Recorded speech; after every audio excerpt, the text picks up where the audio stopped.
老道花了大半辈子，头回见人入定3天3夜，70多个小时不吃不喝，他还有力气起身吗？这家伙比驴还犟，分明练不出灵力，却不愿放弃。道长，这种透支健康的练法，今后必须禁止，不然他若出了岔子，咱们也得担责。待会儿你们搀扶好苏夏，老道给他喂葡萄糖。道长，等下记得改口，这东西不叫葡萄糖。对，现在得称它为灵液。苏夏，我刚才出现幻觉了吗？苏夏眼里居然闪过一抹青光。古籍中记载，炼气有成者，目蕴神光，可摄人心魄。难道他……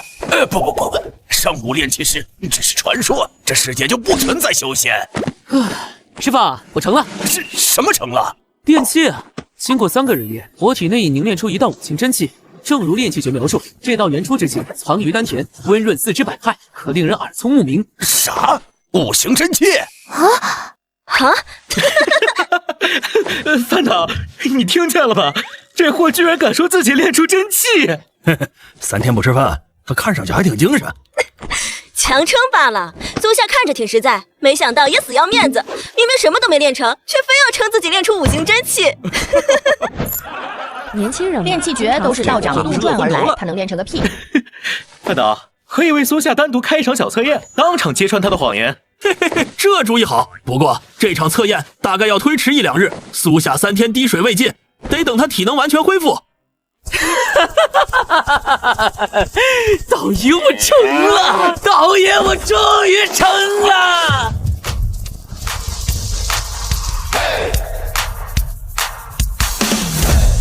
观众老爷们，我是天天整蛊的主持人王阳。本期节目我们将忽悠一位路人修仙。今早在大家的见证下，终于有一位路人上钩。目前他正在上清观学习炼气诀。这炼气诀是青云道长从古籍中摘抄的片段，苏夏却看得津津有味，显然对修仙深信不疑。一想到他修炼半天却毫无进展，我就忍不住想笑。他能练出个彩彩啊！苏夏要是知道真相，怕是要杀了你们节目组。苏夏太蠢了，居然真跑来山里跟道士学修仙。哇，这就是灵气吗？穿越后自带的2大词条，果然能助我修仙。一词条赋予我修仙根骨，另一词条赋予我逆天悟性。这傻小子还真把炼气诀当真了。假炼气诀能练成才有鬼呢。哎呀，这可怜虫被节目组增蛊了都不是情哎。苏夏要被你们玩坏了。别练气没成，反倒把脑子练坏了。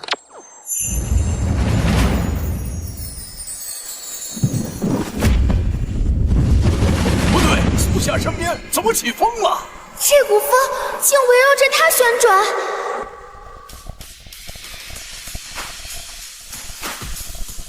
难道假炼气诀也能修炼？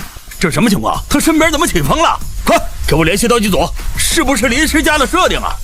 范导，道具组说什么也没做，我认为只是碰巧遇上旋转气流，这风绝对跟苏夏无关。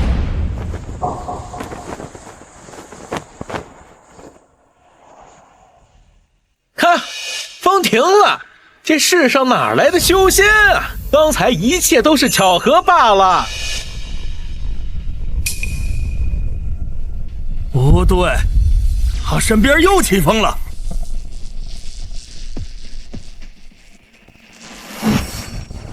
嗨，自己吓自己，刚才只是正常的旋风吹过而已。吓我一跳，我还以为苏夏真练成了呢。啊？刚才怎么突然中断了？难道是用力不够吗？再试一次。哎，这风又起来了，还加强了。这飞沙走石，这究竟是什么情况？难道他真的在吸收天地灵气？我操！莫非这炼气诀是真货？哎呀，这每个字都认识，怎么连在一起就看不懂了？现在又怎么解释？范导，一定又是苏夏碰巧遇上旋风。这节目由我们亲手操刀，能不能修仙，我们还不清楚吗？你说的对，2次起风绝对是偶然事件，是我疑神疑鬼了。范导，观众在刷屏问我们是不是特效，要不要回应？这事儿交给我来办。若是利用好，说不定能提升直播间热度。各位观众老爷，你们之前看到的2次旋风并不是特效，大家要相信科学，世上不存在修仙一说，2次旋风只是巧合，这风迟早会停下。现在把画面切回上清观。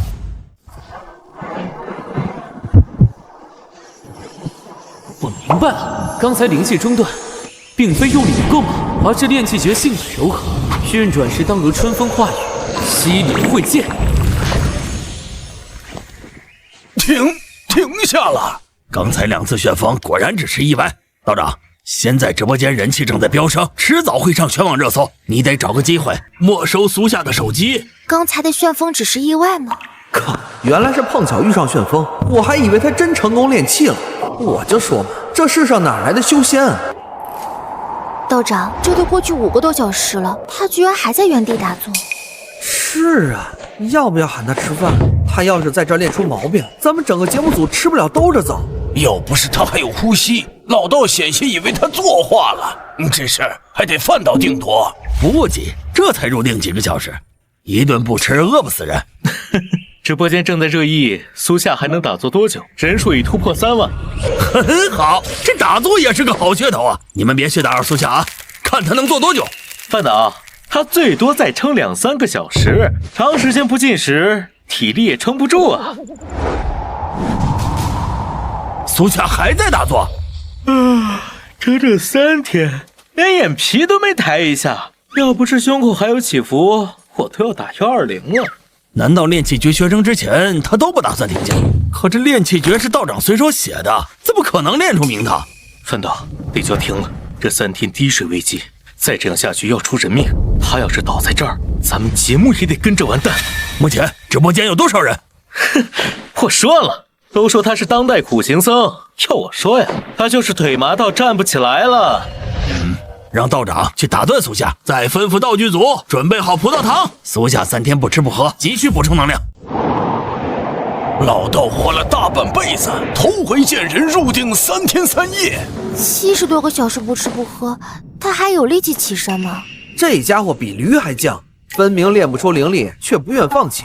道长，这种透支健康的练法，今后必须禁止，不然他若出了岔子，咱们也得担责。待会儿你们搀扶好苏夏，老道给他喂葡萄糖。道长，等一下记得改口，这东西不叫葡萄糖。对，现在得称它为灵液。苏夏，我刚才出现幻觉了吗？苏夏眼里居然闪过一抹金光，古籍中记载，炼气有成者，沐浴神光，可摄人心魄。难道他……不，上古炼气师只是传说，这世间就不存在修仙。师傅，我成了。是什么成了？炼气啊！经过3个日夜，我体内已凝练出1道5行真气。正如炼气诀描述，这道元初之气藏于丹田，温润4肢百骸，可令人耳聪目明。啥？5行真气？范导，你听见了吧？这货居然敢说自己练出真气！3天不吃饭，他看上去还挺精神。强撑罢了，苏夏看着挺实在，没想到也死要面子，明明什么都没练成，却非要称自己练出5行真气。年轻人练气诀都是道长杜撰而来，他能练成个屁！范导，可以为苏夏单独开一场小测验，当场揭穿他的谎言。这主意好，不过这场测验大概要推迟1-2日，苏夏3天滴水未进，得等他体能完全恢复。哎呀，可怜的娃，8成是饿出幻觉了。节目组也是够狠，居然要我们捧杀苏夏，他要是受不了打击该怎么办呢？苏夏，为师再问你一遍，你果真练成了5行真气？师傅，弟子刚才所言无一句虚假。很好，你的天赋果然在师兄师姐之上。他们2人还未感应到灵气，你却已然练出第1道真气。苏师弟天赋异禀，师姐今后可要好好向你学习呢。哼，师傅，我不信师弟已练出真气，除非他能证明给我们看。谢师兄，你想让师弟怎么正面？当然要请师傅给苏师弟设置考题。我们这演技浑然天成，要是去拍电影，拿个奥斯卡绰绰有余。哎呀，谢峰的提议不错，明天啊，老道为你们师弟专门开一场考试。师傅，不必等到明天，今天就可以考验弟子。你3天没吃饭，怎么还生龙活虎？等你练出真气，即使辟谷7日，也能像我一样生龙活虎。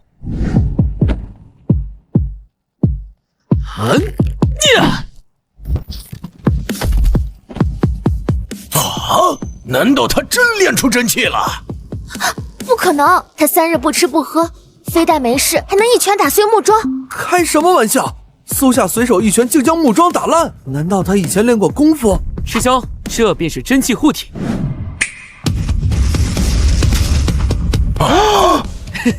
师傅，我还需要继续证明吗？那方才为师走神，没看清楚，你能否再试一次？好。我操！3天不吃饭还这么有力气啊！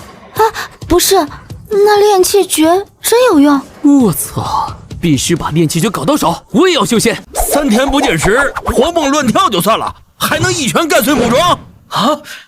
范导，那木桩会不会是我们摆放的道具？快呀！立刻找道具组核实。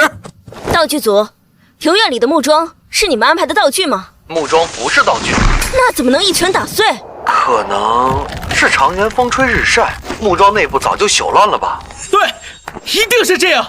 我宁愿相信男人可以怀孕，也不信这世上真有修仙一说。这猜测还算合理。不过苏夏的体质也真够邪门，不吃不喝这么久，还能保持旺盛精力。他这体质要是穿越到修仙界，说不定还真能修仙。范导，快看，苏夏好像要对那棵树出手了。哎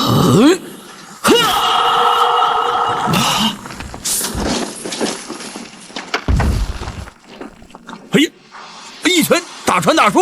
我汪洋，这又怎么解释？啊，不可能，这绝不可能！啊，难道他真练成了护体真气？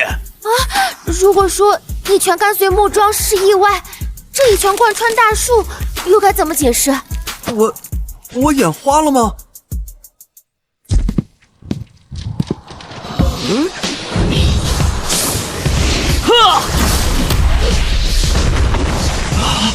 这也太生猛了！这炼气诀，我一定要学会。莫非我从古籍上随便摘抄的段落真能修炼？苏夏能练出真气，我们一定也行。修仙原来真的存在。你看到了吗？他一横扫，那棵树居然拦腰斩断了。范导，会不会是苏夏本就习练过武术？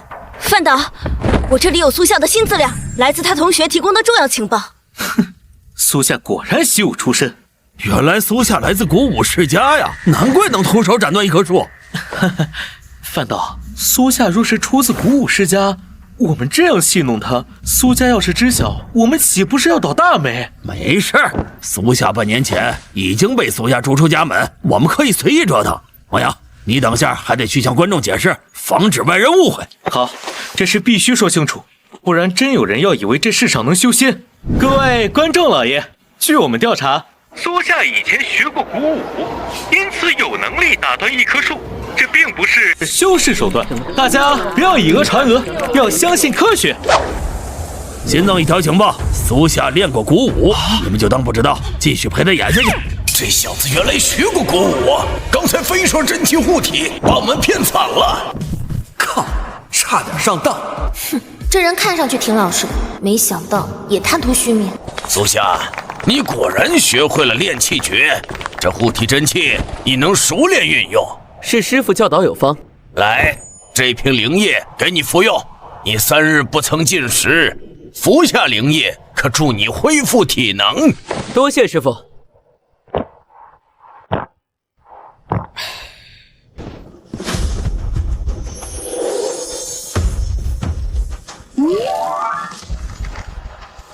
我操，这什么情况？呼吸之间，头发长出一大截。他头发长得好快啊！这什么葡萄糖？竟能让人快速生发，这效果有违常理啊！这灵液效果不凡啊，不但能恢复体能，还可转化为真气。多谢师傅赐下灵液。你这头发……让师傅见笑了，是弟子修为尚浅，未能将灵液完全炼化，导致部分药力流向了头皮。即使如此，也不应该像这样立竿见影啊！可能是弟子的体质较为特殊，难不成是仙风道骨词条生效了？体质特殊？难道是因为他修炼鼓舞的缘故？还是说节目组安排的葡萄糖乃最新研发的产品，可瞬间生发？我操！我眼花了啊！这是什么型号的葡萄糖？居然让苏夏头发疯狂生长！啊！什么情况？节目组是不是偷偷给我们上特效了？这头发短短几秒钟居然长出一大截！范导，会不会是葡萄糖有问题，加了什么生发成分？啊！我问过道具组了，他们说是市面常见的款，绝对没有生发功能。如果跟葡萄糖无关，难道是因为他练过鼓舞？目前看来，只有这个解释能说得通，就这么对外说明吧。范导，既然苏夏会鼓舞，咱们不如请个鼓舞高手来做嘉宾，否则再出现这种场面，咱们还找不到原因。嘿嘿，这主意好，这主意不错，可以设定专家点评环节，增加看点。范导，最好邀请苏家的鼓舞高手，同出一脉，容易分辨苏家的手段。好，我这就去联系。观众老爷们，我是主持人王阳。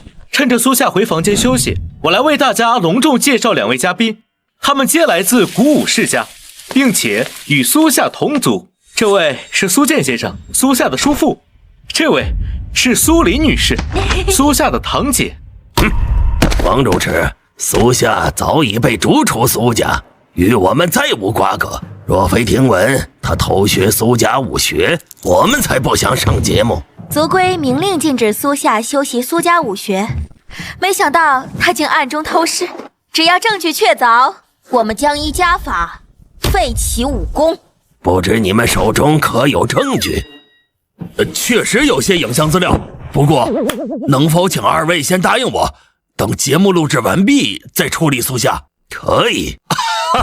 来，二位请看屏幕，这有一段苏夏徒手斩树的视频。爸，苏夏竟已有明镜巅峰实力，我们之前竟毫未察觉。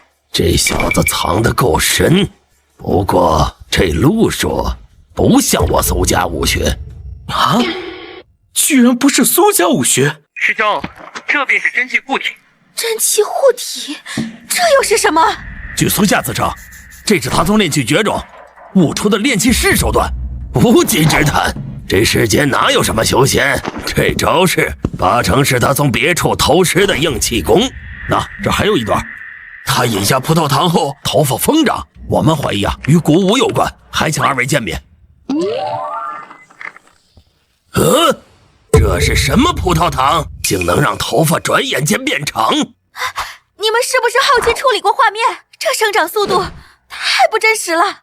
苏小姐，这是录播视频绝对没有动过手脚。葡萄糖也是普通款，我们本来猜测是鼓舞带来的效果，可看二位的反应，难道跟鼓舞也不沾边？当然不沾边，鼓舞炼制精深，故能延年益寿，刀枪不入，但我从未听说过哪种鼓舞能让头发……爸，话不能说的太过绝对，也许苏夏习练的武学极为特殊呢。我怀疑我们苏家失传已久的秘武就在苏夏手上。没错，他必是偷学我苏家秘武。待节目录制完毕，我定要亲自向他问个明白。不仅要收回秘武，更要执行家法。他违背族规在先，武功必须废掉。这苏家妇女真是臭不要脸，为了抢夺苏夏的鼓舞，临时编了个冠冕堂皇的理由。司马昭之心，路人皆知。苏夏真够倒霉，不仅被节目组整蛊，还被苏家盯上了。除非他真有仙家手段，否则在劫难逃啊！凝练出第一道五行真气，便可饮日月精华，助我修行。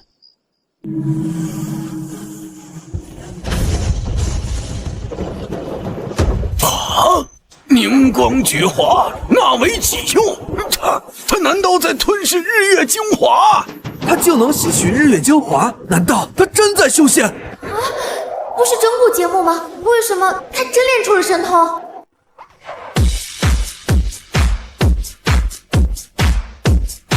我操！苏夏居然能吸收日月精华，喝营养液能疯长头发，今晚又能吞噬日月精华，还说苏夏不是修仙？是什么鬼？古武可不是这样，他就是在修仙。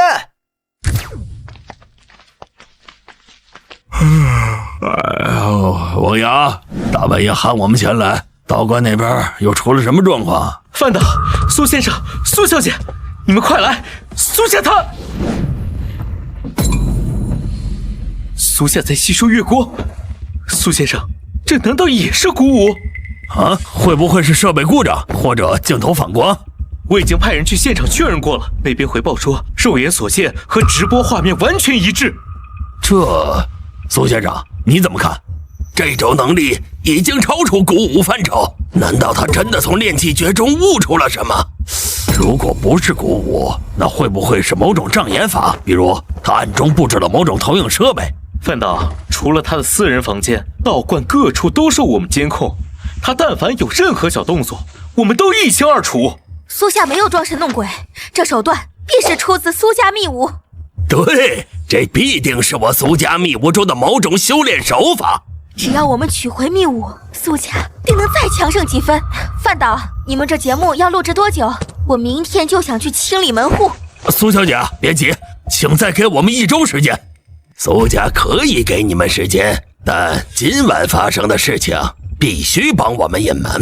另外，我打算派人上山试探苏夏，范导也得帮忙安排。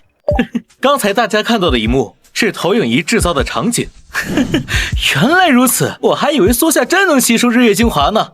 连我们都差点被骗到，苏夏必然深信自己能吸取日月精华。道长，咱们研究了一整晚，这炼气诀也没有啥特殊之处，为什么苏夏偏偏能炼出真气，还可吞噬日月精华？这口诀只是从古籍中随手抄录而来，老道反复琢磨，也不觉得能修炼。难道昨晚只是我们眼花了？别纠结了，我们直接向他请教吧。如果我们也能学会炼气诀，就说明修仙绝非虚无缥缈。苏夏，为师有个任务要交给你。师傅，请说。今后你来指点谢风和廷玉的修行。师傅修为更高，不应该由你来指点吗？为师有自己的理由，这事你好好办，可以奖励你一些灵液。师傅，比起灵液，我现在更想学一门功法手段，符箓、阵法、御剑术都可以。好，为师可以答应你。还好提前编写了几本书，回头把那本阵法大全扔给他，慢慢研究。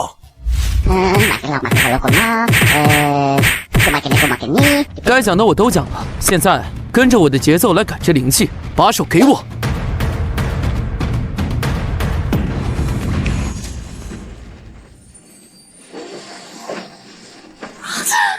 居然真能看到灵气，同一本炼气诀，苏夏竟能从中悟出仙法。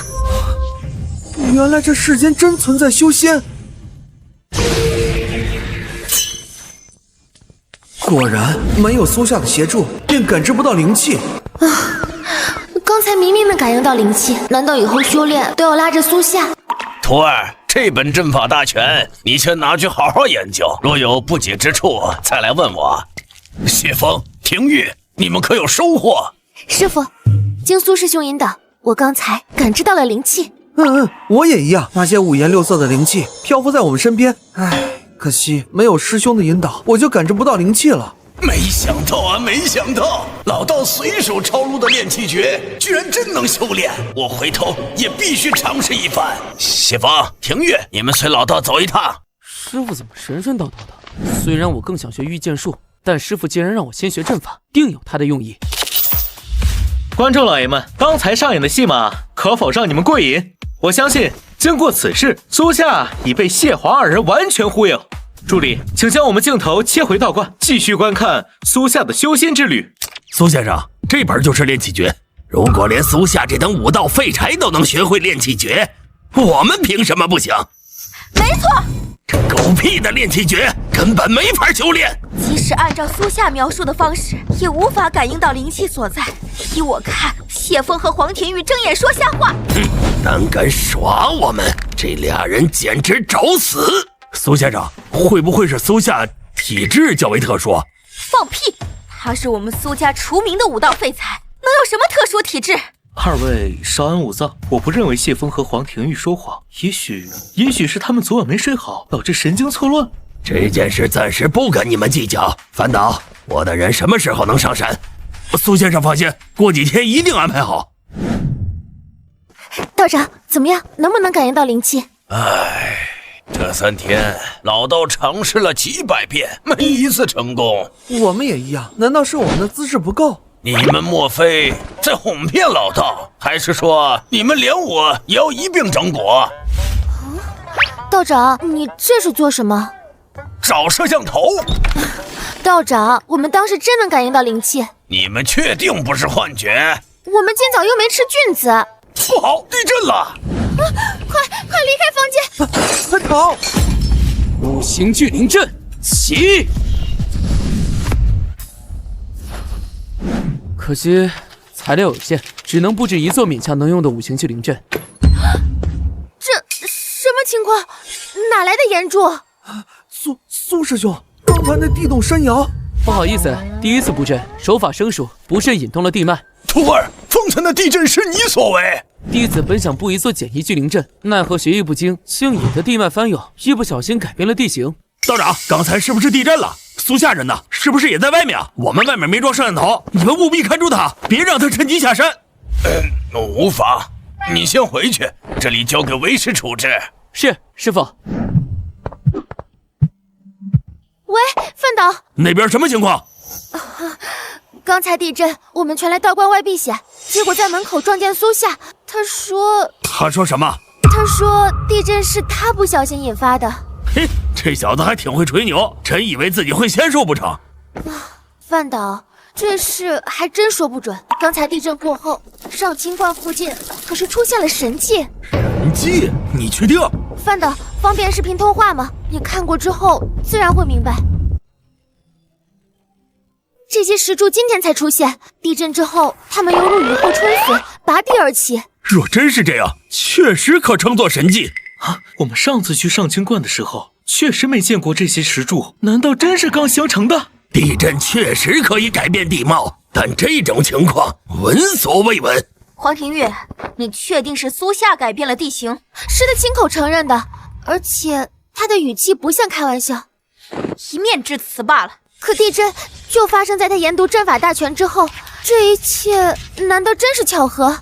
当然是巧合，大千世界无奇不有。苏夏又不是神仙，怎么可能回手间改变山河？地貌变动必是大自然的威力。刘总督，监测系统显示西南方向发生局部震感，这次的地震很不寻常。您看小燕山的前后对比图。你是说这次地震凭空长出了10几根石柱？对，而且震感范围极其精准，只局限于小燕山区域，对外围影响极小。天下之大，无奇不有啊！要不是这世间没有神仙，我恐怕会以为天降神迹。立即派遣侦察小队上山勘察，确认关内人员安全，一有情况马上来报。没想到这里还有专注修行的小伙，走去问问情况。贫道青云，是本观观主，不知各位施主突然到访，有何贵干？道长，我们奉总督府之命前来，刘总督监测到山中地震，调派我们上山核查，不知观内可有人员伤亡？本观无人伤亡，这次震感并不强烈，连一片瓦都未曾震落。你确定？这小燕山地形都发生了改变，震感居然不强？这可能是三清祖师显灵，庇护本观。是吗？队长，既然山上无事，我们得趁天黑前下山。总督要求详查，哪能草草收队？今晚我们就在这里借宿，不知道长能否行个方便？这老道神色有异，其中定有蹊跷，必须留下彻查一番。房间多的是，你们请随我来。队长，你真觉得这道观有问题？不然为什么要留下过夜？还记得下午那位小兄弟吗？他年纪轻轻，却甘愿在烈日下打坐，八成是被道观洗脑的信徒。有道理。这人好强的定力，居然从下午做到现在，可见这道观有多反常。这是……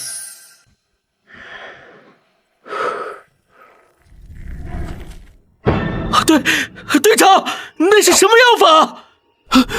这家伙像在吞噬月光。传闻修仙者可吞服日月精华，他难道就是传说中的修仙者？也可能是山精野怪。队长，这地方邪门，不宜久留。我们撤。道长，肖队长，你们大晚上不在房间休息，来这里做什么？那个，今晚月色不错，我们出来赏月。没错，我们只是出来吹风赏月。想必你们已见识到苏夏的本事，老道知道你们有很多疑问。这里不是说话的地方，请随我来。刚才见到的一切都是节目组伪造的场景。对，原来你们在录制节目，难怪道长先前有些古怪。让你们见笑了。三清祖师在上，若非合同约束，弟子也不想撒谎啊。队长，咱们都成笑柄了，观众笑话咱们也被节目组忽悠瘸了。要不是投影太过逼真，我们怎会上当？这节目虽然有些意思，但你们也要把握分寸。若真闹出什么事儿，恐怕不好收场。这是在警告节目组啊！明天范导还准备跟苏夏玩点新花样，他们若是在场，怕是会阻挠我的。范导，道观正门前的监控设备已调试完毕。苏先生安排的人到位了吗？黄宇已就位，他即将以为师报仇的名义向道长挑战。苏先生，能否再跟黄宇交代一句？万一苏夏输了，还请他手下留情。总督府的人还在关里，闹大了不好收场。那几个人怎么还没下山？他们接到命令，要留下调查那些突然出现的石柱。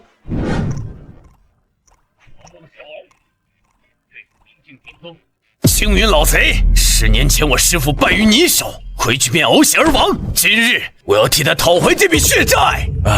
令师乃一代武学宗师，连他都不是老道对手，你又何必自讨苦吃？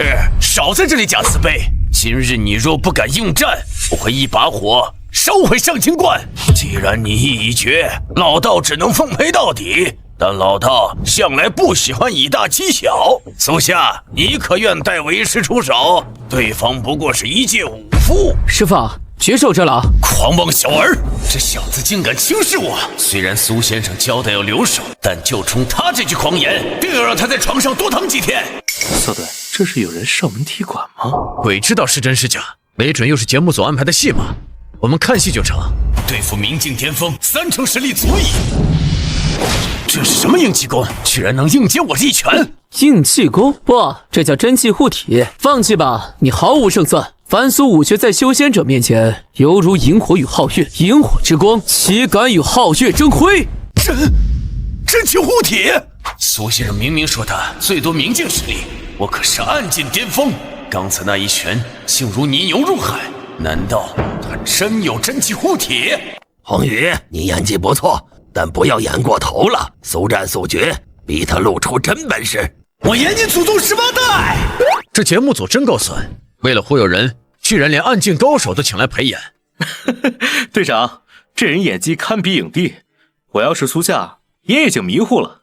苏夏真以为有护体真气，竟敢对暗劲高手口出狂言？你少装神弄鬼！这世上哪来的修仙者？再吃我一拳！不好，这一拳已达暗劲巅峰，这人演过头了，苏夏不死也要惨。这一拳威力惊人，苏师兄能扛住吗？师兄不会被一拳打死吧？我全力一击，竟然！我早说过，萤火之光岂敢与皓月争辉？他居然毫发无伤！我这徒儿果然练就了真气护体。师兄威武！不愧是苏师兄，该我反击了！等等！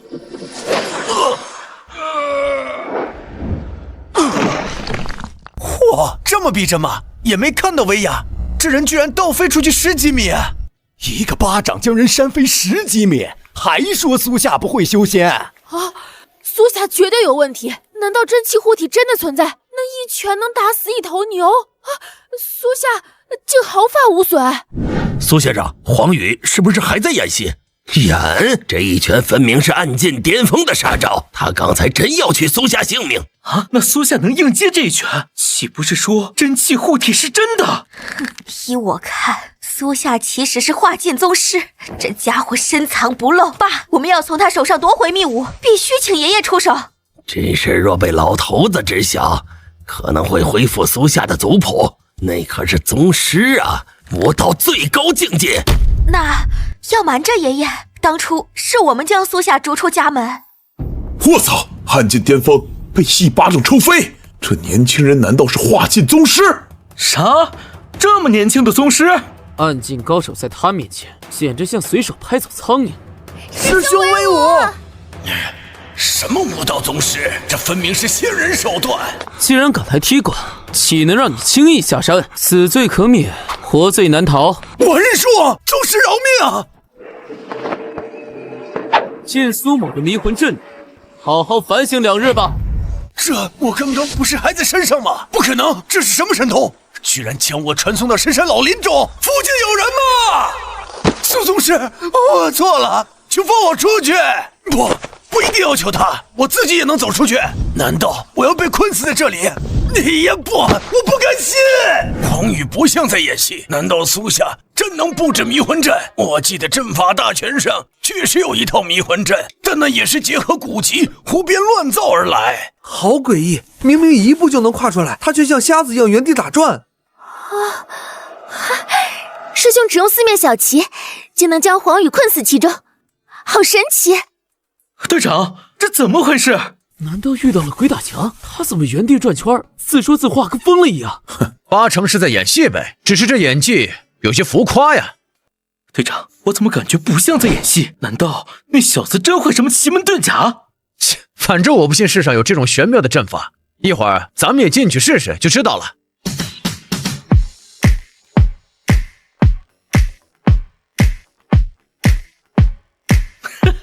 这黄宇演技可以啊，明明一步就能迈出来，非在原地转圈表演技呢。如果黄宇全程演戏，之前不用吊威亚，怎么飞出去10几米？哈哈哈，这演技假的不行，也就苏夏当局者迷。黄宇在干嘛呢？原地转圈，转上瘾了。确实奇怪，剧本里没这段啊，难道是即兴发挥？黄宇可能怕苏夏再出手，因此装疯卖傻。爸，赶紧让他停下，别丢人现眼了。黄宇，你搞什么名堂？苏先生，快来救我！这森林走不出去。森林个屁！你就站在道观门口，附近哪来的森林？往前走3步就出来了。我还在山上。不对啊，我4面8方全是林木。你被苏夏揍出幻觉了，你直接走就能出去，原地转什么圈啊？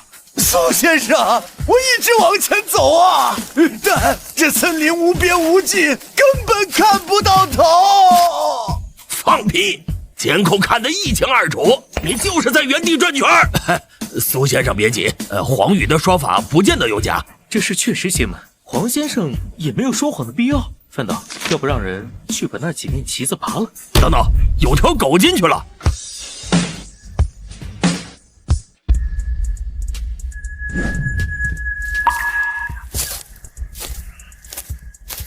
快看，大黄的症状跟黄宇一模一样，似乎也迷失了方向感。大黄小黄都一样，这迷魂阵果然神奇。苏师兄果真是高人，仅用4面小旗便能设下迷魂阵，不但困住古武高手，连嗅觉灵敏的狗也无法脱身。我操，这狗怎么也在绕圈？难道黄宇没在演戏？如果迷魂阵是真的，岂不是代表苏夏乃修仙者？队长，那条大黄狗是不是提前训练过？没错，让一条狗绕圈并不是一件难事。道长，快去拔掉那4面小旗！啊！老道都使出吃奶的力气，竟撼不动小小阵旗。我们来试试。邪门了，这小旗像焊在地上似的。队长，只怕这4面阵旗只有苏夏才能取出。难道这迷魂阵是真的？是真是假？进去一探便知。你们谁敢跟我进去？哼，队长，这有什么不敢？好，让我们会会这迷魂阵。连狗都走不出去，这难道真是仙家阵法？难道之前都不是剧本？啊，亲爱的，我们距离上清观不算远，要不要去现场求证？走，要是节目组连观众都骗，咱们当场揭穿他。这狗屁节目，这修仙骗鬼呢！我这就上山拆穿这骗局。那4面小旗不仅困住大黄狗，还钉死在地上，无人能拔出。那迷魂阵似乎真是仙人手段，他根本不是修炼古武，而是修仙呢。我们一直看走眼了。爸，我们怎么办？他这仙人神通，即使武道宗师也奈何不了他。别自乱阵脚，你别忘了，他终究流着苏家的血。我这亲叔叔去祈求原谅，他还能不给这个情面？亡羊补牢，为时不晚。他要是肯带我们修仙，这家主之位给他又何妨？说得对，跟修仙长生相比，凡俗权位算个屁。我们现在就前往上清观，越快越好，最好在爷爷得知此事前，为苏夏恢复族籍。记得把当初得罪过苏夏的族人全部喊上。这一次关乎苏家兴旺，不容有失。周围的场景还真变成了深山老林。原来这世间真有仙人。上一秒还在山上，眨眼就到了这里，真是不可思议。队长，我们怎么出去？听着，眼前一切都是幻象，只要我们无视这些幻象，一路直行，定能破阵。跟我来，遇到任何阻碍也别停下，直接一头撞上去。有道理，只要直行，一定能冲出迷魂阵。哼，障眼法罢了。这术居然是真的，有实体。队长，这方法行不通啊！早知道这鬼阵法这么邪门，这不该进来。我们再想想办法。当务之急，去向总督汇报这里的情况。萧峰，你在说什么胡话？总督，世上只有仙人，我和战友们也确实被迷魂阵困住了。你是不是喝醉酒了？我让你们上山调查严重，不是让你们去度假。总督，我以军衔担保，所言句句属实。您若不信，可以派人来核实。不见棺材不落泪，你给我等着！小谢，立即派人跑一趟小燕山。刘总督，小燕山上全网热搜了，网上都在传小燕山住着一位仙人。那仙人叫苏夏，本是望城苏家子弟，后被家主苏建逐出家门。硬扛万计武者，吞吐日月精华，再加上萧峰的报告，难道这世上真有修仙之道？刘总督，还有一条情报，苏建父女近日频繁接触节目组，今天更是紧急召集全组。经由分析得出，他们多半要前往小燕山。苏家乃古武世家，若非天大的事，绝不会如此兴师动众。看来这苏夏比我们想象的更重要。结合种种迹象，苏夏是修仙者的可能性极高。小谢，立即备车前往小燕山。虽然我打心底不相信修仙，但哪怕只有1/1000的可能，若他真是修仙者，可助大夏复兴。师傅，嘿，徒儿，你找为师有什么事儿？方才去山下购物，见山脚下聚集了不少人，他们言辞激烈，说道观行骗。弟子推测他们乃黄羽的同伙，便自作主张在山间布下迷幻阵，以防他们扰了清静。你做得好啊！不过为师早早布下护山大阵，即便你不设迷幻阵，为师也会开启大阵。小燕山竟有护山大阵，弟子果然学艺不精，居然未曾察觉。我现编的护山大阵，你能察觉到才有鬼。师傅，这2块阵牌麻烦转交给师弟师妹，持有阵牌才可自由出入小燕山。为什么不亲自交给他们？弟子心有所感，突破在即，需即刻闭关。突破？难道苏夏要筑基了？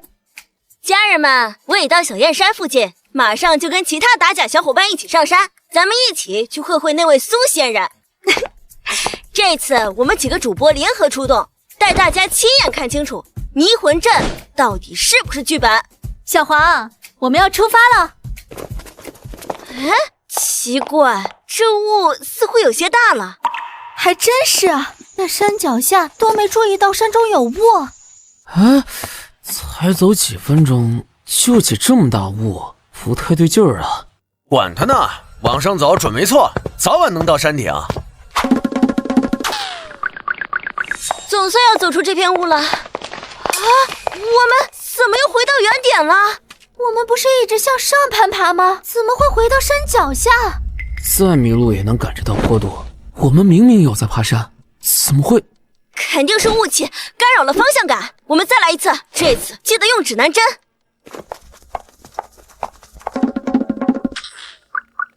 居然跟随指南针都会回到原地。鬼打墙，这一定是鬼打墙。难道这覆盖小燕山的雾气也是一座阵法？莫非苏夏真是修仙者？总督，还是让我先上山探路吧，确认没有危险，您再……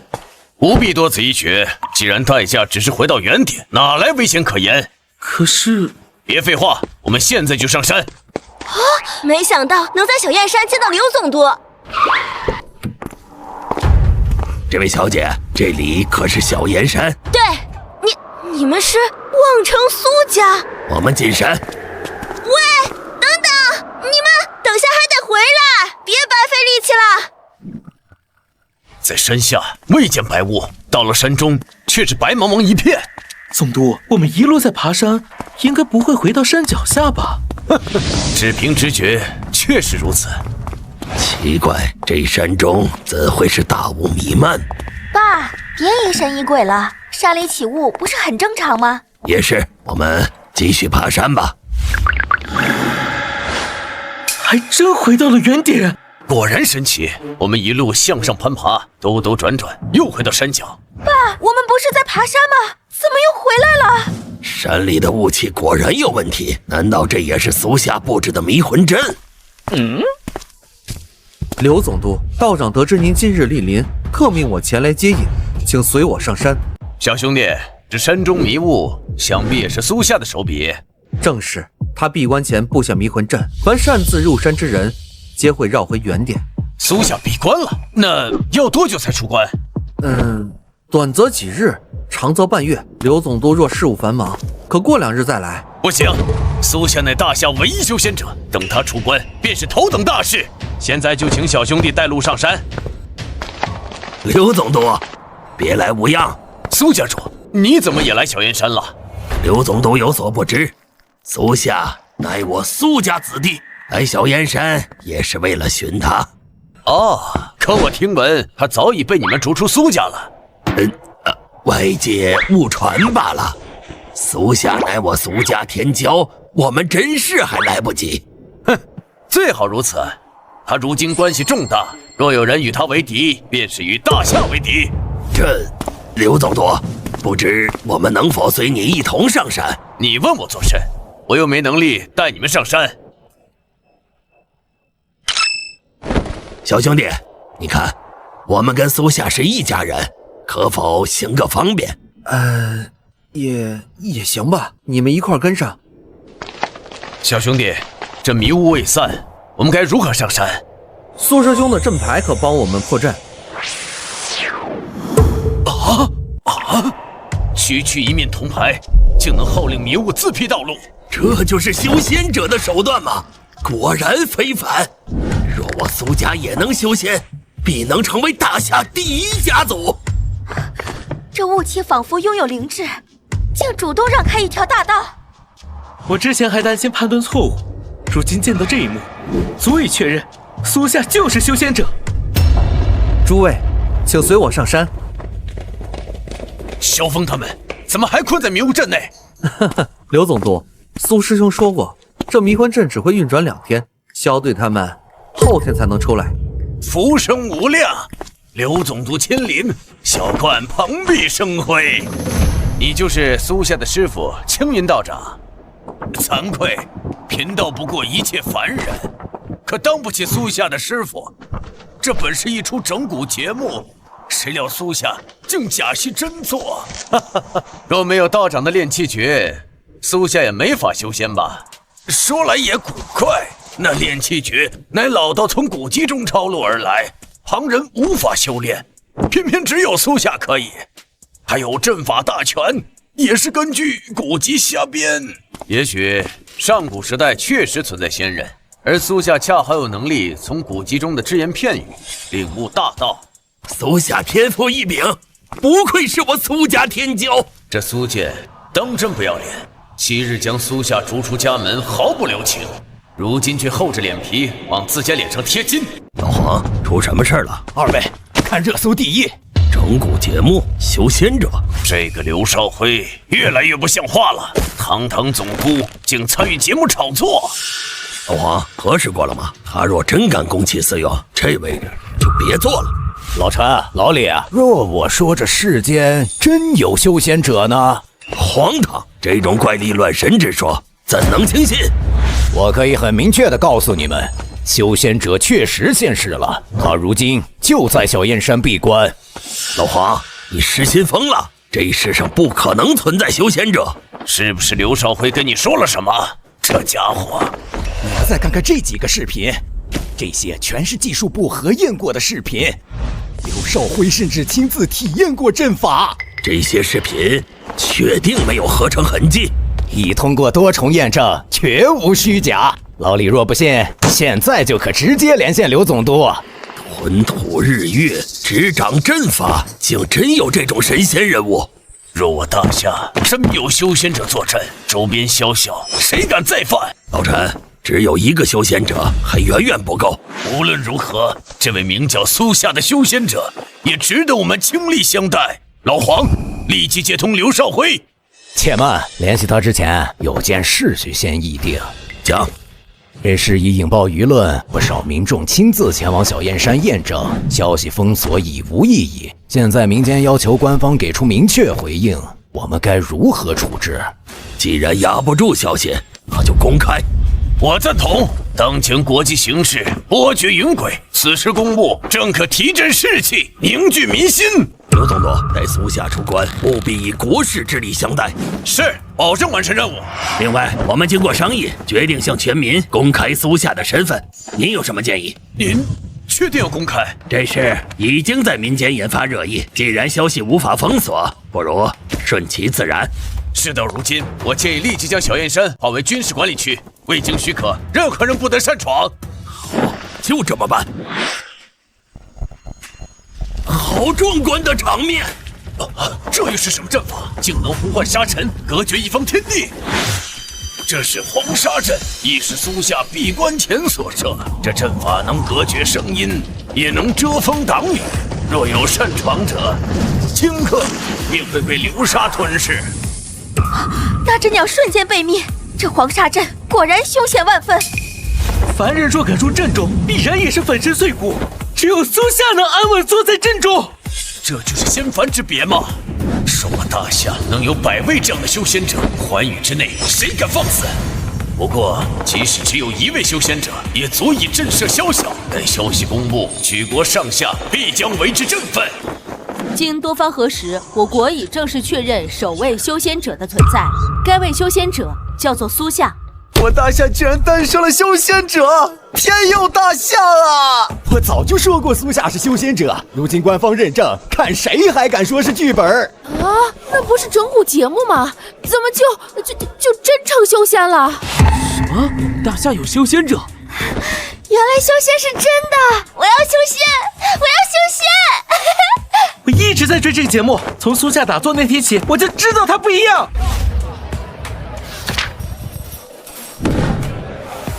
苏老，你们苏家出了个大惊喜！惊喜？刚才都在播报。我苏家又不是没上过，这算什么大惊喜呀？这次不一样，是所有同步头条，苏家怕是要成为大夏第一世家了。你说什么？赶快告诉我，到底是什么事儿？你们苏家诞生了一位修仙者。修仙者？哼，开什么玩笑？这世上哪有修仙者？我就知道您不信。您是不是有个孙子叫苏夏？喏，他现在霸占的头版头条，全网热搜第一。苏夏？等当初苏建将他逐出家门，我默许了，谁曾想竟错失真龙。必须补救，不惜一切代价。大夏居然诞生了一位修仙者，这对我福营大大的不利。我不信大夏有修仙者，我要求福营媒体立即前往大夏揭穿这个弥天大谎。大夏居然有超能力者！天哪，太炫酷了吧！骗子！大夏就是骗子！超能力早被各国证伪。即便真是修仙者，也挡不住我天竺的6代战斗机。凭什么大夏境内会诞生修仙者？那位修仙者一定拥有高黎血统，只有我们高黎人才配修仙。各位应该都注意到大夏的最新动向。可笑的大夏，竟举国之力炒作一个虚无缥缈的修仙者。也许这是大夏人的战术。这战术有屁用！大夏底蕴深厚，绝不能轻视。底蕴？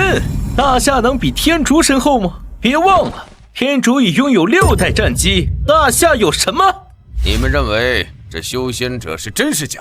我看过几个视频，也让人检验过，或许真存在超自然力量。哼，不可能，这必然是大夏精心编织的骗局，意图在战略上恫吓我们。没错，一切都是大夏在虚张声势。我们必须联合起来，撕破大夏的伪装。我赞成。境外媒体以统一口径指责我们编织了一场世纪骗局。很意外嘛，这些年他们没少给我们泼脏水。话虽如此，但我们也得有所回应，不能任由他们混淆视听。这还不简单？既然各国媒体都声称小燕山是一场骗局，我们大可让他们亲自体验一番。那些国外记者不是想前往小燕山吗？正好借助他们的镜头，让世界看清真相。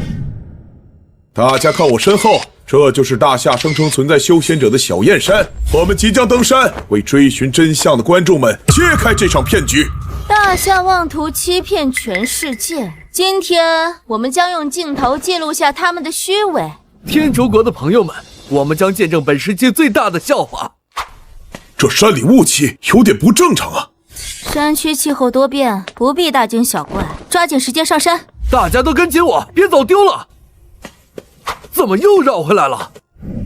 你个白痴，怎么带路的？不对，我们一路向上攀爬，不可能回到原点，这不符合常理。啊，难道传闻中的阵法是真的？哪有什么阵法？根据我国专家分析，这山里很有可能安装了大型地磁干扰装置，扰乱了我们的方向感。那我们该怎么上山啊？各位放心，我早已备好直升机，大夏休想让我们知难而退。这群洋人倒是机灵，还知道乘坐直升机。本想让他们在山下多转几圈，再让谢峰去接引，这下倒省事了。刘总督，那位修仙者在哪儿啊？我们怎么没看到他？刘总督，丑话说在前面，若今日见不到所谓的仙人，大夏将在全世界面前沦为笑柄。大夏有句古话，知错能改，善莫大焉。现在承认这是场骗局，并向全球道歉，还为时未晚。哼，真金从不怕火炼。奇怪，这镇外怎么来了一批外国媒体？暂且不管他们，当下突破在即，不宜分心。山顶居然出现局部沙尘暴，这完全违背气象规律啊！啊，不对，这些沙尘仿佛被某种力量约束在原地，丝毫没有外溢。快看，沙暴中心好像有道人影。他难道就是修仙者？奸诈的大夏还在装神弄鬼，这顶多是某种罕见的自然现象，跟修仙有什么关系？没错，说不定是用了全息投影技术。既然大夏执迷不悟，就让我来亲手撕开你们的伪装。等等，不可！刘总督，你害怕了，就让我来揭穿。他被卷进去，撕碎了。沙尘暴怎么能杀人？这不科学！啊，这到底是什么东西？居然能秒杀浮游记者！快离远点，这鬼东西太危险了！哎，我早已警告过，是他一意孤行。放心，这阵法乃苏夏所设，不会外扩。现在我再问一次，我大夏可有修仙者？刘总督，虽然这沙暴能杀人，但也只是特殊自然现象，跟修仙有什么关系？没错，这种食人沙尘暴，全球又不止这一例。那你们又如何解释苏夏能在其中安然无恙？切，里面那影子模模糊糊，谁知道是不是你们放置的假人？哼，我同意。在没有亲眼见到之前，这沙尘暴只能算自然奇观。一个个睁眼说瞎话，简直厚颜无耻！你们要是不信，可在小燕山多逗留几日，到时候苏夏出关，这破地方谁愿意待？我们已调查清楚，这就是一场骗局。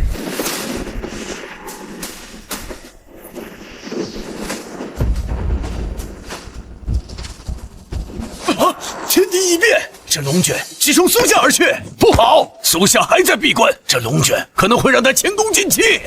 又一奇景现世，这龙卷毁天灭地，快逃！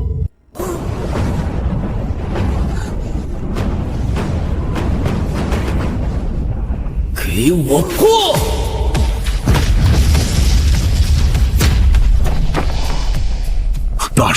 那人竟悬浮在空中！不可能，那家伙居然能从龙卷中活下来！啊，他竟然能破开龙卷风，这只有天神才拥有的伟力！啊，难道大夏没有说谎？他真是修仙者？好，苏夏安然无恙。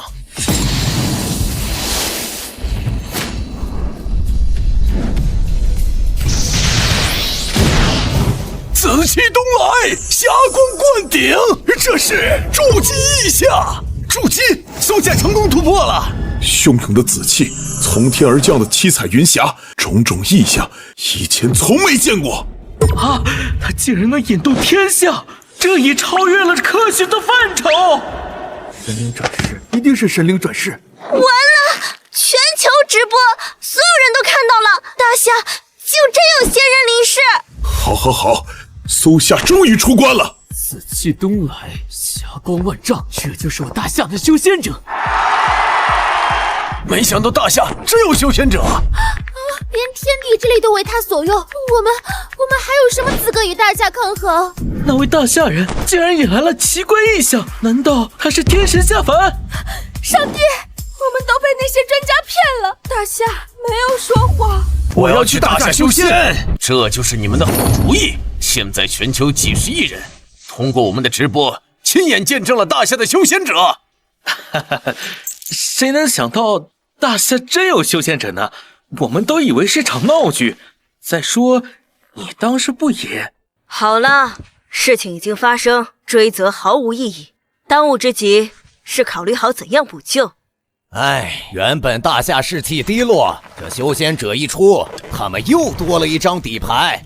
修仙者又能怎样？一发导弹就能解决。如果是成千上百位修仙者呢？假如从今天开始，大夏全民开始修仙，我们又该怎么办？我们必须逼迫大夏公开修仙秘法。好一个天地异象！这修仙果然夺天地之造化，当真令人心驰神往。逆天改命，长生久世，这是刻在人类骨子里的终极梦想。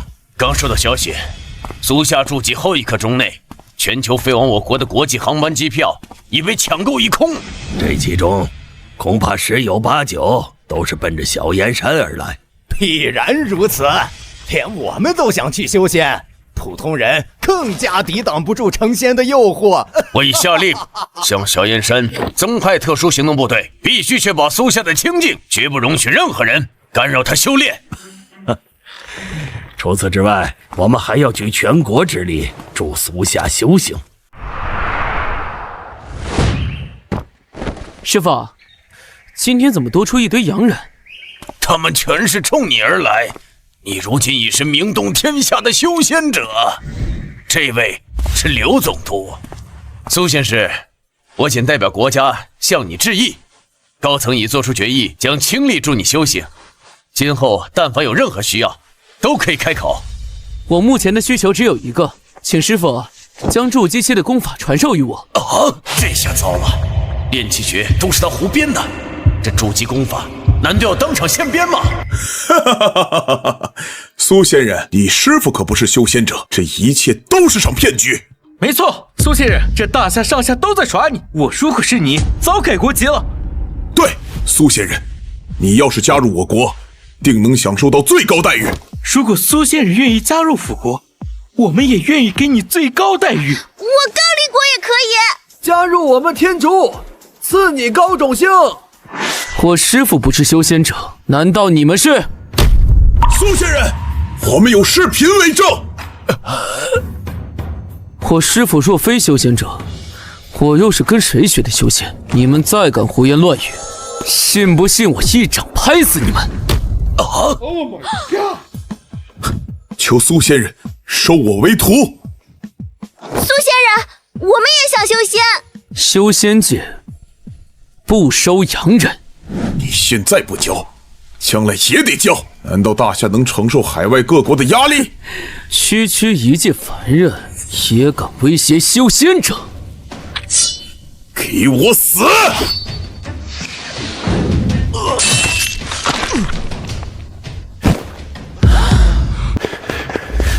刘总督，不是我嗜杀，而是这些洋人太过无礼。我师父心怀慈悲，不愿沾染因果，但他们得寸进尺，我也不能坐视不管。刚才不怪苏仙师，是那位记者先动手，苏仙师只是自卫。不过经此一事，白头鹰方面绝不会轻易罢休，还望苏仙师早做应对。哼，兵来将挡，水来土掩。师父，徒儿方才所求的功法，你既已筑基，功法自然要传授给你。我为师这就去准备。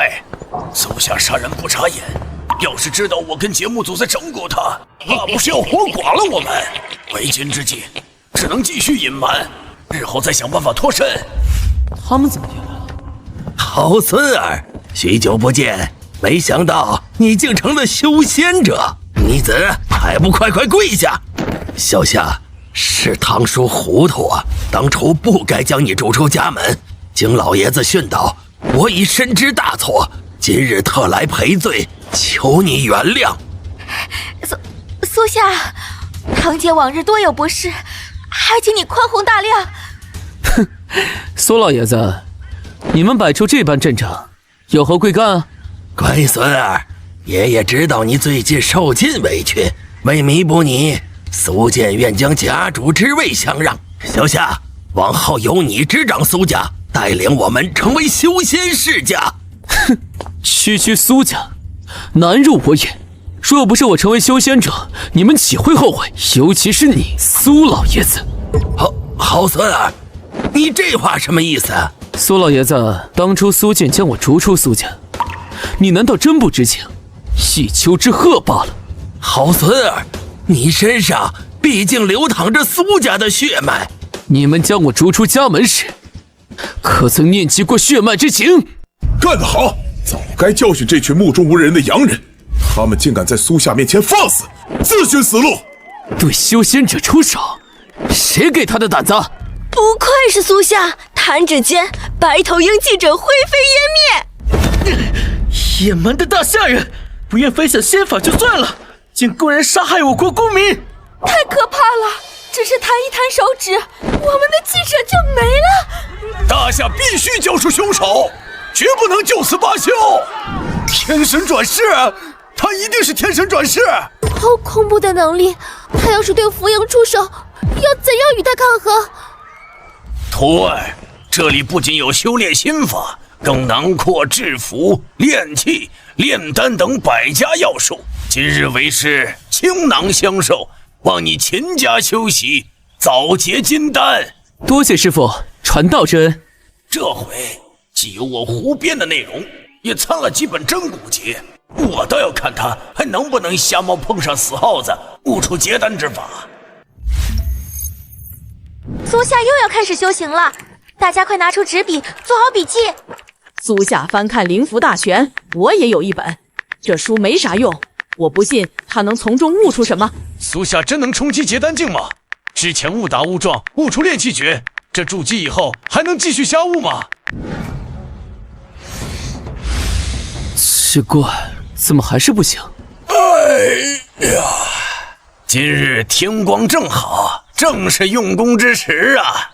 师傅，我制作符箓时遇到一个难题，恳请师傅指点。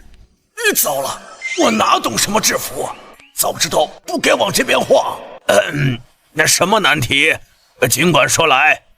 师傅，请看上面纹络，每画至第23笔，灵气便阻塞不通。哎呀，豁出去了，随便编个理由，谅他也辨不出真假。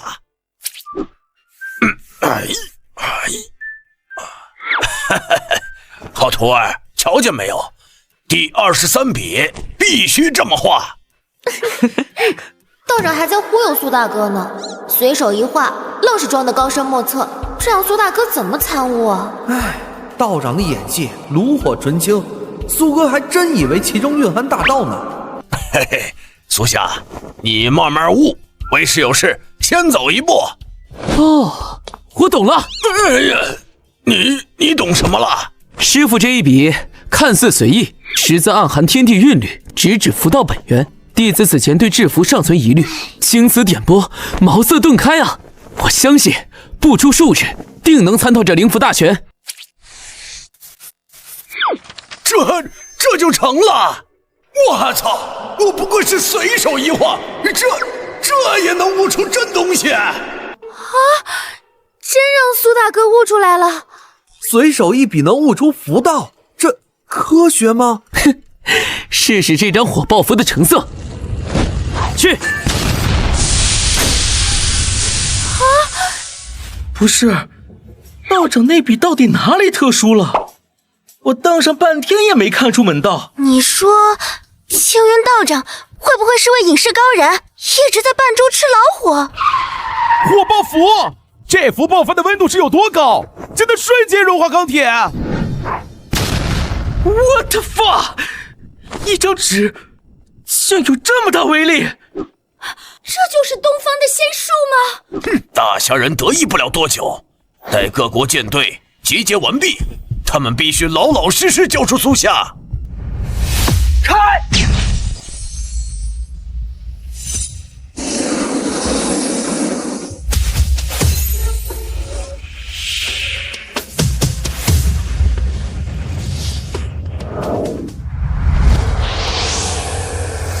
哈哈哈哈哈！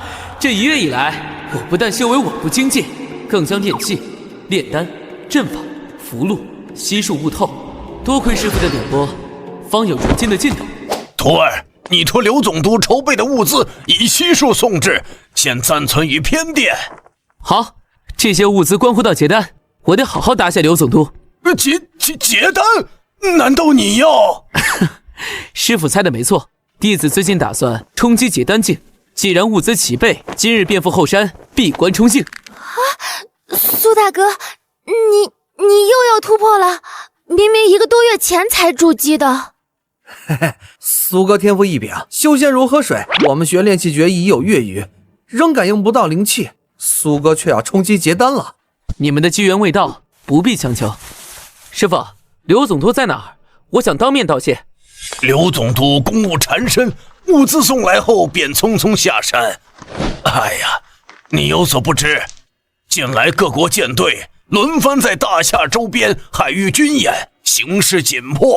刘总督坐镇东南，需时刻研判态势，上报中枢。哼，他们定是想替那位记者讨个公道。这件事既因我而起，自当由我斩断。不过当务之急，先冲击结丹境。情况如何？依旧不容乐观，军演范围又向前推进了20海里。这次想要破局，恐怕难度不小。我这儿倒是有个好消息。什么好消息？苏夏已开始冲击结丹。这么快？不是刚筑基吗？也不知这结丹修士能有多厉害。他在筑基期时已等同于人形核弹，若能再进一步，岂不是举手投足间覆灭一支现代化军队？或许他能帮我们破开本次僵局。恐怕还不够。我们不能将希望寄托于一人身上，哪怕他是飞天遁地的修仙者，消息想必都已收到，大夏那位修仙者即将冲击下一境界啊！怎么可能这么快？他才筑基1个月，快又怎样？修仙者再厉害，还能挡得住我们的坚船利炮？如果是正面抗衡，即使他当下突破，也抵挡不住饱和式导弹打击。我们真正需要警惕的是修仙者的斩首行动，这一点值得重视，必须动用所有监控手段，卫星全天候锁定。只要他离开小燕山，我们就得进入最高境界。我们天竺无所谓，苏夏要是敢进入天竺境内，便要承受我们准6代机的怒焰。难道你们就没有想过阻止苏夏进阶吗？阻止？我们该怎么做？在苏夏冲击境界最无防备的瞬间给予干扰，你们说他会不会因此进阶失败？他甚至可能会走火入魔。在那之前，必须让联合军演再度升级，将大夏的注意力全部吸引到海上，同时再派遣一支精锐直取目标。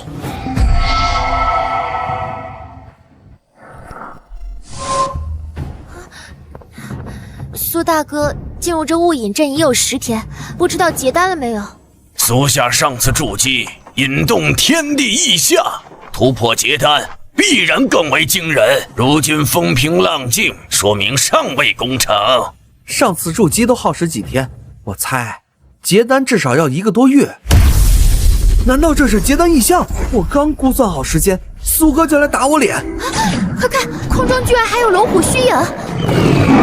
竟有4神兽护道，他们虽然不是实体，却震人心魄。老道方才差点跪倒在地，这威势当真恐怖啊！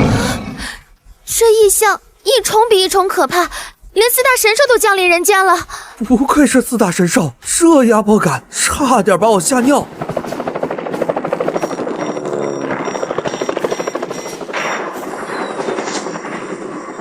果然不出所料，大夏将精力全放在周边海域，根本想不到我们会派人去袭击苏夏。不要过于乐观，那是大夏传说中的4大神兽，导弹能奏效吗？4神兽护道，如果这次偷袭失败，我们恐怕再也没有机会阻止他变强。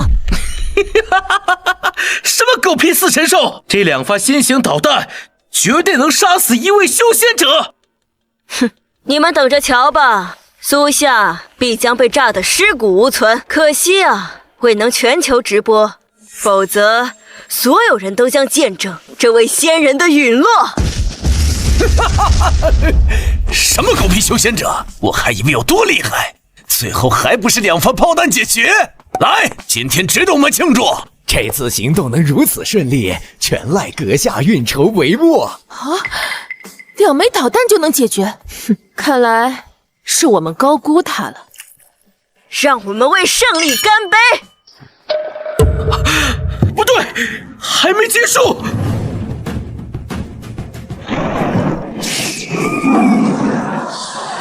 他居然能硬汉2发导弹，不愧是结丹期修士。苏大哥竟毫发无损。金丹已成，大道有望。一粒金丹吞入腹，我命由我，不由天。何方宵小，敢在结丹真人面前放肆！见鬼！他是什么怪物？导弹都炸不死！快，发射所有导弹！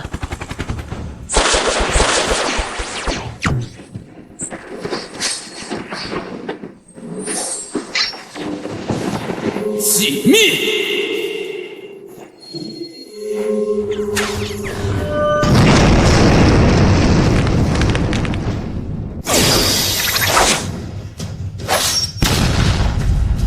我这徒弟真他娘的逆天！要不是怕他知道真相后翻脸，我都想跪下来磕头拜师。苏哥威武！这群人开着架破直升机也敢来挑衅，简直不知死活！苏大哥，你没受伤吧？我好歹也是结丹，几发普通导弹岂能伤到我？你们没发现吗？师傅至始至终都不曾出手，若我真有危险，师傅早就出手相助了。道长能有什么实力？他刚才下的不轻， 2条腿抖的都快站不稳了。哎，苏哥都结丹境了，居然还看不出道长是水货？难道苏哥喜欢玩角色扮演？师父的修为果然深不可测，即便我已结丹，仍感知不到他的法力波动。莫非师父已是元婴大能？可恶，这都杀不死他！啊！他用一柄剑就把所有导弹都拦下了，那是苏夏祭炼的飞剑，专属于修仙者的武器。据说那柄飞剑无坚不摧，连重型机甲也能轻易洞穿。幸好不是全球直播，不然大夏的气焰又要嚣张几分。你们说，如果他出现在海上，会不会也能瞬间摧毁我们的联合舰队？那也要能接近才行。天上有卫星，海上有雷达，他拿什么突破重重防线？哼，没错，大家不必过度担忧。修仙者再强，难道还能抵挡铺天盖地的导弹齐射？甚至，我们可以对他使用核弹。核弹用来对付一个人？你们辅营应该是最清楚核弹的威力。别说一个修仙者，就是再来10个，在核爆面前也得灰飞烟灭。哇，不愧是4象聚灵阵，这阵法一成，今后修炼速度何止提升100倍。蓝星修仙者寥寥无几，天地灵气却异常充沛，因此这阵法的效果才远超预期。苏大哥，阵法成了吗？4象聚灵阵已成功运转，正汲取万里灵气。假以时日，小燕山必成一方洞天福地。师妹，你不妨再试一次炼气诀，或许会有变化。苏大哥，我根本没有修仙天赋，就不要浪费时间了。今时不同往日，试试总不会有错。那我再试最后一次。苏大哥，我感受到了，是灵气，我终于也能修仙了。刘总督，天大的好消息！什么好消息？第2位修仙者出现了。第2位是谁？是黄庭玉。今天苏仙师布成的4象聚灵阵汇聚海量灵气，黄庭玉趁机成功感应到灵气。好，我还担心蓝星只有苏夏能修炼，如今看来这修仙呐，别人也可以。既然能出现第2个，必然会有第3个、第4个，乃至成千上万。如果只有1个修仙者，也许无法改变国际形势，但若是出现成千上百呢？可是短期内，大夏恐怕很难诞生大量修仙者，我们在国际上依旧要面临重重压力。无妨，他们同样怕鱼死网破，不敢真正撕破脸。我们至少还有半年战略窗口期，只要在这期间能初步培养出一批修仙者，这僵局必破。气纳百川，神归子府，一手丹田，周天自顾。苏大哥何时才能出关了？自从他月前闭关，这带领弟子修行的担子就落在我身上。可我自己也不过是个炼气期的小菜鸟啊！天地异动，发生了什么事？那边。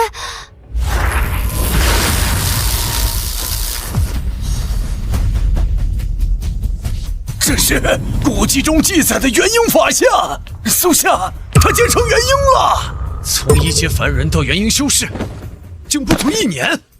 那法相只看我一眼，我竟如坠无间炼狱，太可怕了。闭关1月，使用忠诚元婴。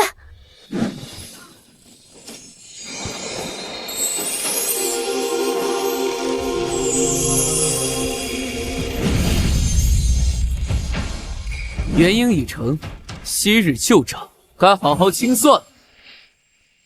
苏夏要去哪儿？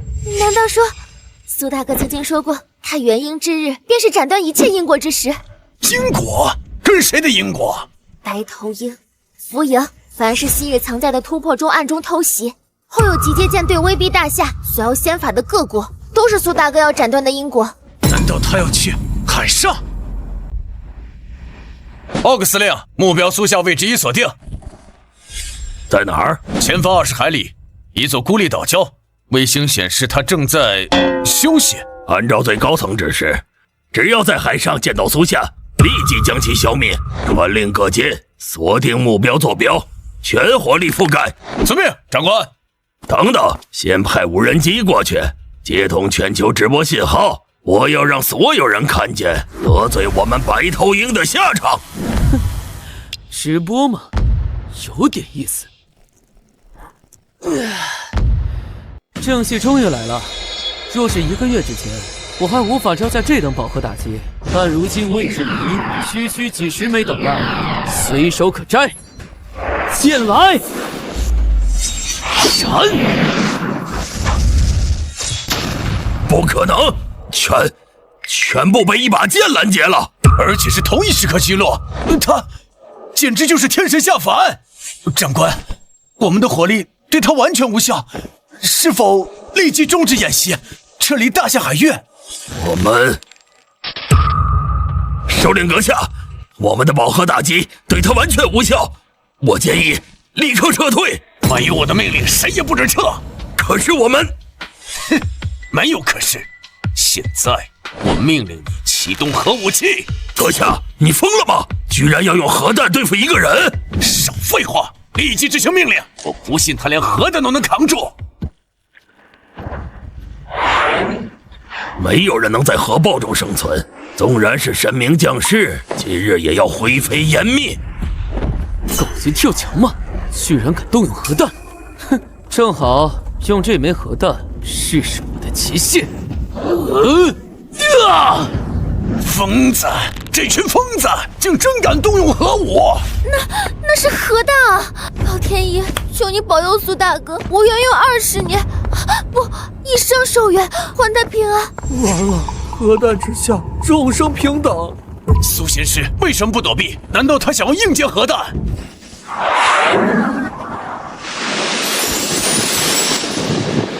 苏夏，迎接热烈的核爆吧！结束了吗？他应该……